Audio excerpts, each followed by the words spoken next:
Subscribe and share my channel Sudarsana. Shri గురుభ్యో నమః.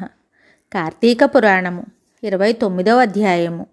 అంబరీషుడు దుర్వాసుని పూజించుట. అత్రి మహాముని అగస్త్యుల వారితోటి ఈ విధంగా సుదర్శన చక్రము అంబరీషునకు అభయమిచ్చి ఉభయులను రక్షించి భక్తకోటికి దర్శనమిచ్చి అంతర్ధానమైన వైనం చెప్పి తిరిగి మళ్ళా ఇలా చెప్పడం ప్రారంభించారు. ఆ తరువాత అంబరీషుడు దుర్వాసుని పాదములపై పడి దండ ప్రణామములు ఆచరించి పాదములు కడిగి ఆ ఉదకమును తన శిరస్సు పైన చల్లుకుని, ఓ మునిశ్రేష్ఠ, నేను సంసార మార్గమందున్న ఒక సామాన్య గృహస్థుడను. నా శక్తి కొలది నేను శ్రీమన్నారాయణుని సేవింతును. వ్రతమును చేసుకొనుచు ప్రజలకు ఎట్టి కీడు రాకుండా ధర్మవర్తనుడనై రాజ్యమును ఏలుచున్నాను. నా వలన మీకు సంభవించిన కష్టములకు నన్ను మన్నించండి. మీ ఎడల నాకు అమితమైన అనురాగముండుట చేతనే తమకు ఆతిథ్యం ఇవ్వవలెనని ఆహ్వానించి తిని. కాన నా ఆతిథ్యమును స్వీకరించి నన్నును నా వంశమును పావనము చేసి కృతార్థిని చేయండి. మీరు దయార్ద్ర హృదయులు. ప్రథమ కోపముతో నన్ను శపించినను మరలా నా గృహమునకు ఇచ్చేశారు. నేను ధన్యుడనైతిని. మీ రాక వలన శ్రీ మహావిష్ణువు యొక్క సుదర్శనమును చూచు భాగ్యము నాకు కలిగినది. అందులకు నేను మీ ఉపకారము మరువలేకున్నాను. మహానుభావ, నా మనస్సు సంతోషముతో మిమ్మెట్లు స్తుతింపవలెనో నా నోట మాటలు రాకున్నవి. నా కండ్ల వెంట వచ్చు ఆనంద భాష్పములతో తమ పాదములు కడుగుతున్నాను. తమకు ఎంత సేవ చేసినను ఇంకనూ రుణపడి ఉందును. కాన ఓ పుణ్యపురుష, నాకు మరలా నరజన్మ రాకుండగా ఉండేటట్లును సదా మీ బోటి మునిశ్రేష్ఠుల యందును ఆ శ్రీమన్నారాయణుని యందును మనస్సు గలవాడనై ఉండునట్లును నన్ను ఆశీర్వదించండి అని ప్రార్థించి సహపంక్తి భోజనమునకు దయచేయమని ఆహ్వానించెను.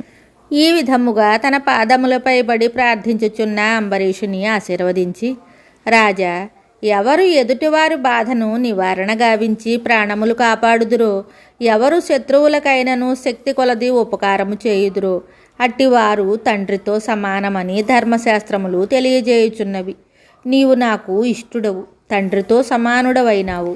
నేను నీకు నమస్కరించినచో నాకంటే చిన్నవాడవగుట వలన నీకు ఐక్షణము కలుగును.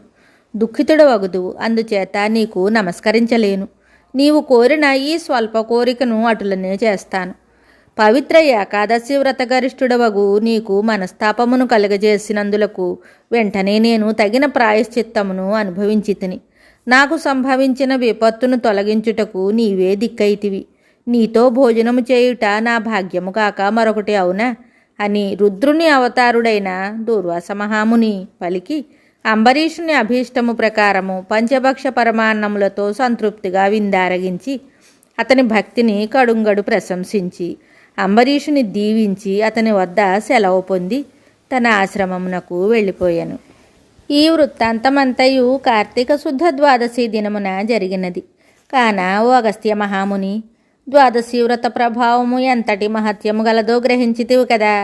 ఆ దినమున విష్ణుమూర్తి క్షీరసాగరమందున శేషశయ్యపై నుండి లేచి ప్రసన్న మనస్కుడై ఉండును. కనుకనే ఆ రోజునకంత శ్రేష్టతయు మహిమయు కలిగినది. ఆ దినమున చేసిన పుణ్యము ఇతర దినములలో పంచదానములు చేసినంత పుణ్యము కలుగును. ఏ మనుజుడు కార్తీక శుద్ధ ఏకాదశి రోజున శుష్కోపవాసం ఉండి పగలెల్లా హరినామ సంకీర్తనలచే గడిపి ఆ రాత్రంతయు పురాణము చదువుతూ లేక వింటూ జాగరణ చేసి ఆ మరునాడు అనగా ద్వాదశి నాడు తన శక్తి కొలది శ్రీమన్నారాయణుని ప్రీతి కొరకు దానములిచ్చి బ్రాహ్మణులతో కూడి భోజనము చేయును, అట్టివాని యొక్క సర్వ పాపములు ఈ వ్రత ప్రభావము వలన పటాపంచలైపోవును. ద్వాదశి దినము శ్రీమన్నారాయణునకు ప్రీతికరమైన రోజు కనుక ఆనాడు ద్వాదశి ఘడియలు తక్కువగా ఉన్నను ఆ ఘడియలు దాటకుండగానే భుజింపవలెను. ఎవరికైతే వైకుంఠములో స్థిర నివాసం ఏర్పరచుకొని ఉండాలని కోరిక ఉంటుందో అట్టివారు ఏకాదశి వ్రతము ద్వాదశి వ్రతము రెండును చేయవలెను. ఏ ఒక్కటియు విడవకూడదు. శ్రీహరికి ప్రీతికరమగు కార్తీక శుద్ధ ద్వాదశి అన్ని విధముల శ్రేయస్కరమైనది. దాని ఫలితం గురించి ఎంత మాత్రము సంశయింపకూడదు. మర్రి చెట్టు విత్తనము చాలా చిన్నది అయినను అదే గొప్ప వృక్షమైన విధముగా కార్తీక మాసములో నియమానుసారముగా చేసిన ఏ కొంచెము పుణ్యమైనను అది అవసాన కాలమున యమదూతల పాలు కానీయక కాపాడును. అందులకే ఈ కార్తీక మాసమున వ్రతము చేసి దేవతలే కాక సమస్త మానవులు తరించారు. ఈ కథను ఎవరు చదివినను లేక వినినను సకల ఐశ్వర్యములు సిద్ధించి సంతాన ప్రాప్తి కూడా కలుగును అని అత్రి మహాముని అగస్త్యునికి బోధించారు. మరి ఒక అధ్యాయముతో మళ్ళీ కలుద్దాం. శుభం. Subscribe and share my channel Sudarsana.